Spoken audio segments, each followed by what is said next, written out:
Baik. Baik. Masih tetap semangat? Masih. Masih ya.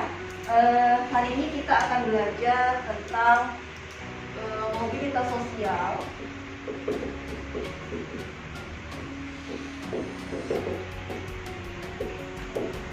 Tujuannya untuk mengetahui apa itu pengertian dan bentuk-bentuk mobilitas sosial.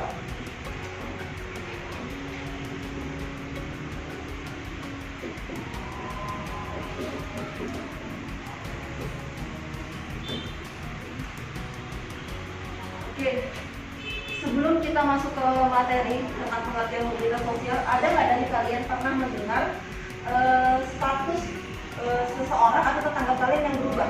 Maksudnya gini, yang dulunya dia itu pedagang kaki lima, contohnya tukang jamu keliling, menawarkan jamu-jamu gitu kan, kemudian berubah status sosialnya jadi punya tempat sendiri di rumahnya, kayak seperti jamu BLK, seperti itu contohnya, seperti itu. Ada tetangganya seperti itu? Ada. Nah, itu sebenarnya salah satu mobilitas sosial. Jadi untuk kita memahami apa sih mobilitas sosial, sosial itu kan berhubungan dengan kita manusia. Karena kita adalah makhluk sosial, tidak ada makhluk yang bisa hidup sendiri tanpa orang lain. Kita adalah makhluk sosial. Nah, mobilitas itu adalah perpindahan status seseorang dari yang artinya dari satu kelompok menuju kelompok yang lainnya, seperti itu. Jadi gini, statusnya tadinya hanya tukang jamu keliling, akhirnya dia makin besar, sukses membuka toko sendiri. Nah, itu namanya pengertian dari mobilitas sosial. Itu berhubungan dengan lingkungan kita. Nah, dari kalian, Ibu mau tanya nih, ada nggak tetangganya selain tadi yang Ibu contohkan dari kaliannya sendiri, ada nggak? Ada. Jadi dia tuh dulunya tuh kayak awalnya kalau misalnya tukang bengkel tuh masih kecil, tiba-tiba dia bisa punya usaha sendiri, bikin Apa sendiri, yang lain ada? Awalnya dia cuma jual telur biasa gitu, nah terus sekarang punya peternakan ayam kampung sekarang.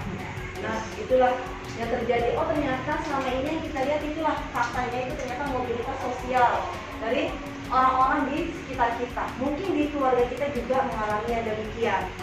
Nah, yang tadi pengertian sudah bisa dipahami, kita ke bentuk-bentuknya. Ternyata bentuk dari mobilitas sosial ini bermacam-macam. Ada yang vertikal naik,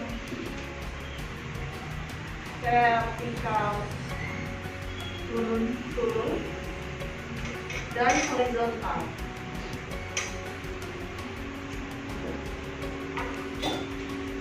Kalau misalnya vertikal naik, itu nggak usah jauh-jauh dari kita sendiri. Misalnya nih Cinta itu dulunya SD, kelas 6, sekarang sudah ke SMP, kelas 7, sekarang sudah kelas 8. Artinya dia mengalami mobilitas sosial, statusnya naik. Yang tadi cuma pelajar apa SD, sekarang naik ke jadi SMP, seperti itu. Nanti seterusnya seperti itu, kecuali kalau dia tinggal kelas. Kan contoh nih teman kalian ada yang tinggal kelas, salah satu teman kalian ada yang tinggal kelas, nah itu berarti dia tidak mengalami vertikal naik,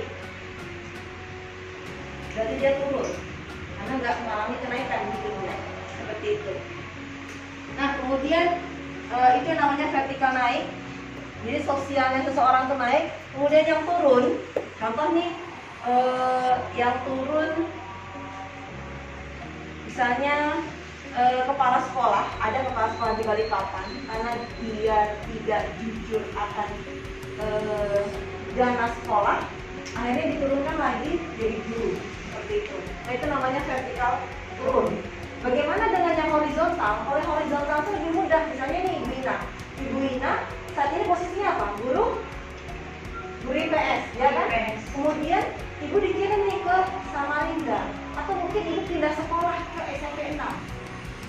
Nah, artinya kan tetap sebagai guru, berarti dia horizontal, statusnya tetap tidak berubah. hanya berpindah saja, seperti itu, pindah tempat maksudnya. Tapi tetap statusnya adalah seorang guru, seperti itu. Nah, dari kalian, kira-kira ada lagi nggak contoh yang berhubungan dengan kehidupan kalian yang kalian pernah lihat selain tadi kita udah nyampaikan bersama kita, yang lainnya, Ibu minta yang lainnya juga bisa berbicara. Ada nggak contohnya tetangga kalian, atau mungkin kalian pernah lihat yang tadinya dulu orang kaya ya, kok bisa ya sekarang udah jadi miskin gitu. Dulu orang miskin ya, miskin dalam artian status hidupnya itu dulu agak susah lah.